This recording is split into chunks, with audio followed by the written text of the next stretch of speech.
forest resources is the envy of many a country, and for many generations has been a source of pride. These natural wonders constantly enrich our lives in so many ways because of dedicated craftsmen who each day work to offer us hardwood veneer and plywood of premier quality. Wood is more popular than ever in our homes.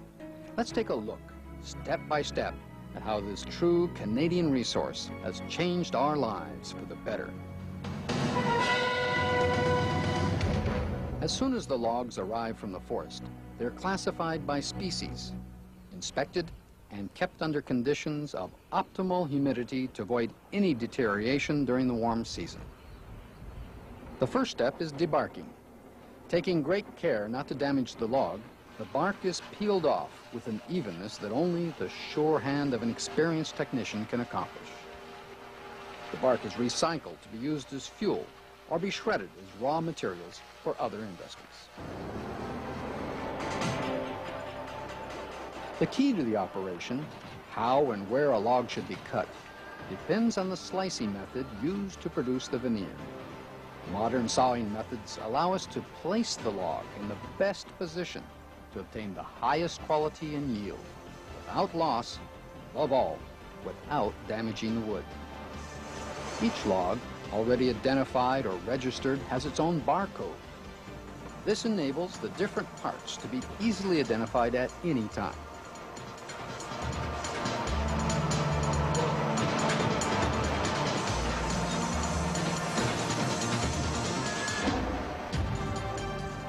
The log will be cut in half or into quarters, and each half or quarter log will travel through each step of the process together.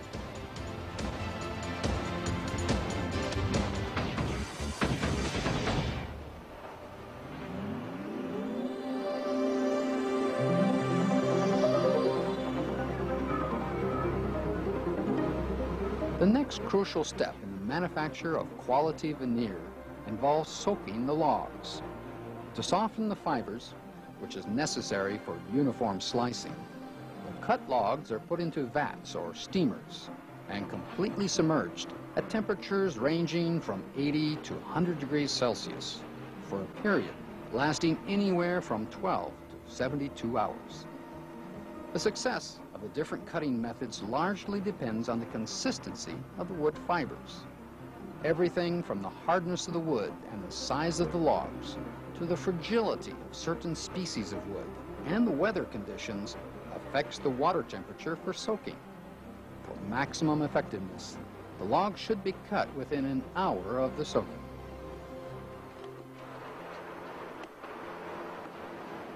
At this point, the half or quarter logs can be sliced.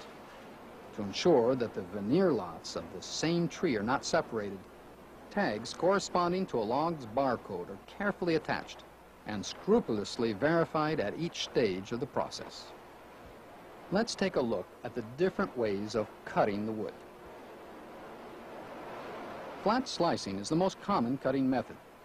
The half log is positioned with the heart side flat against the flitch table, solidly held and analyzed to determine its particular features. The tools are then adjusted to best take advantage of each log's attributes. The operator then chooses the slicing speed based on the wood species, its hardness or fragility, and the thickness of the veneer required.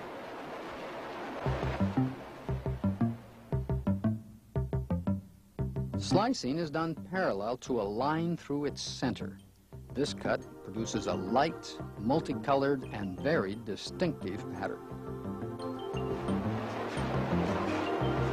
The slices obtained by this method are always uniform. The blades ensure a clean cut without damaging the wood, no matter what thickness is chosen.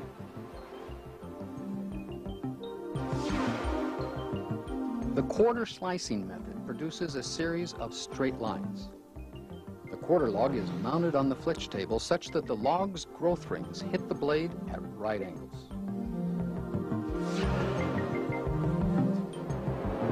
This cut is commonly known as a rift cut. The log size, its natural shape, the particular features of the species of wood, and of course the thickness of the veneer all determine the rotation speed of the log itself. For example, a quarter log of oak like this one will be completely sliced in a few minutes.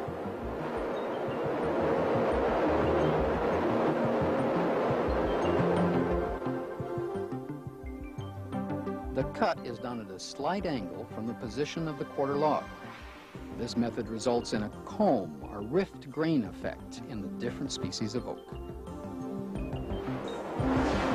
The sheets of veneer always remain in their natural order as they emerge. The half-round slicing is a variation of rotary cutting.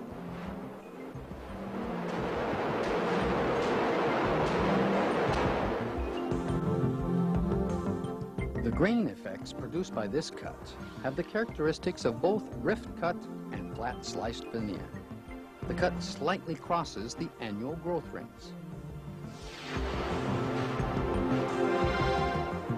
Here again, the veneer sheets are maintained in order as they emerge, so that all parts of the original log are kept together.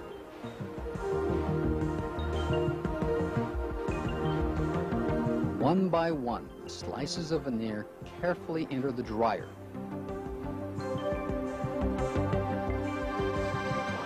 They will be dried evenly within a few minutes.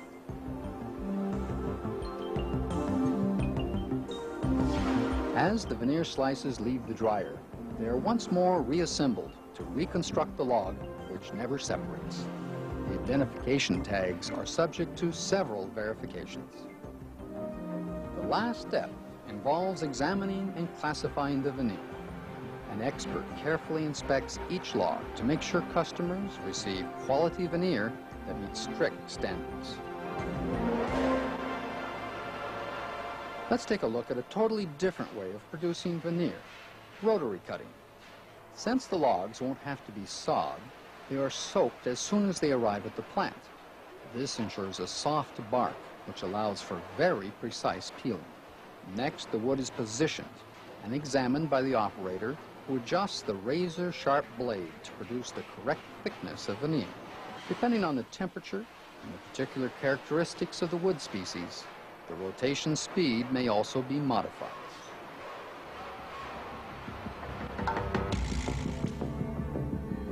The log rotates towards the blade and is peeled in long, wide sheets, like a roll of unwinding tissue. This method creates veneers with very different grain patterns. A large roll of veneer sheets obtained from 4 or 5 logs proceeds towards the dryer. The veneer is unrolled very slowly and carefully as it enters the dryer. As it emerges from the dryer, it is immediately cut into sheets and simultaneously undergoes another quality control check. The sheets are then cut into standard sizes, inspected and classified according to industry standards. The sheets will then be sold as is or spliced to form 4x8 sheets of veneer. Clipping the sheets is the initial step in the splicing process. They are cut with an end clipper to obtain sheets that are even in length. A similar clipping or cutting procedure is performed to acquire sheets of a proper width on a double guillotine. Of course, the quality of the veneer panels depends on the precision and angle of the cut. For example, using state-of-the-art technology such as infrared rays lets us determine the width with absolute precision.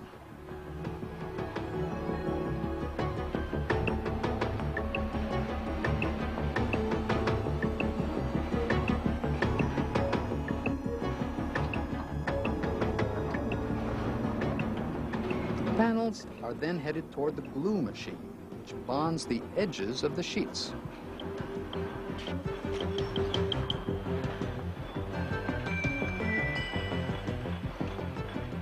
After passing inspection, the sheets are now ready for assembly.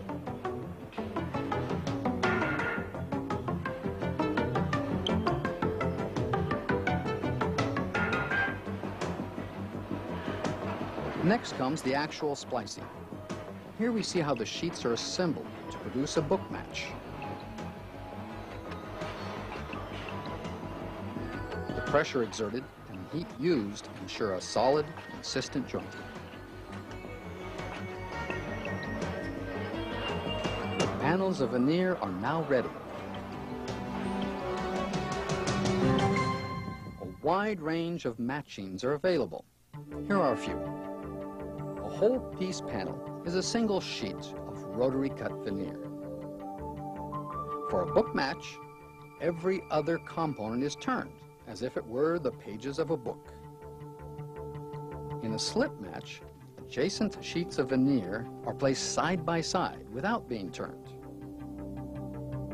What we call a pleasing match is where the components are matched based on the similarity of their color rather than their grain characteristics.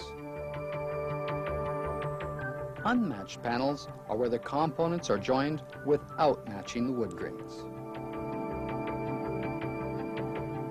Special patterns can be made, such as diamond point or herringbone design. For a rustic walnut effect, each component is chosen from different lots of veneer. Let's watch how our veneer is applied to panels. The panel passes the cylinders, which uniformly apply adhesive to both sides. Whether using particle board or plywood, the bonding is done the same way. After that, the sheets of veneer are placed on top.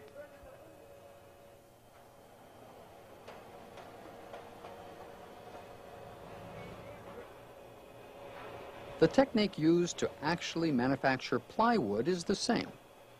The sheets of veneer are placed in rotation, alternating the grains horizontally and vertically to ensure the panel's strength.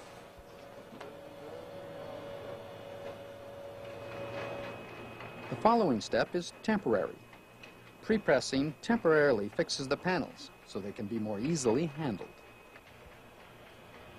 The panels are then pressed. Applying heat and exerting heavy pressure are closely monitored to ensure that all pieces are permanently fixed. With the veneer now firmly in place, the panel is sawed at right angles. However, before it is cut along its length and width, the panel's measurements are first checked and the cutting angle then properly adjusted.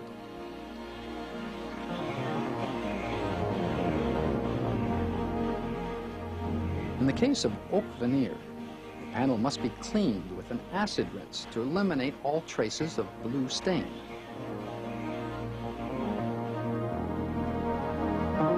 To rigorously adhere to the plywood industry's quality standards, each panel is inspected and repaired using razors or wood filler depending on the imperfections. Finally, for a perfectly smooth and even finish, each panel is sanded on both sides before leaving the plant.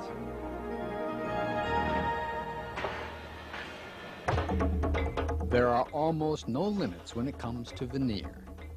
From maple, oak, and birch, to cedar, cherry wood, and ash. Whatever wood is chosen, veneers help to improve the work of many craftsmen in countless other industries, both here and abroad. As a matter of fact, Canadian hardwood veneer and plywood are now more and more sought after.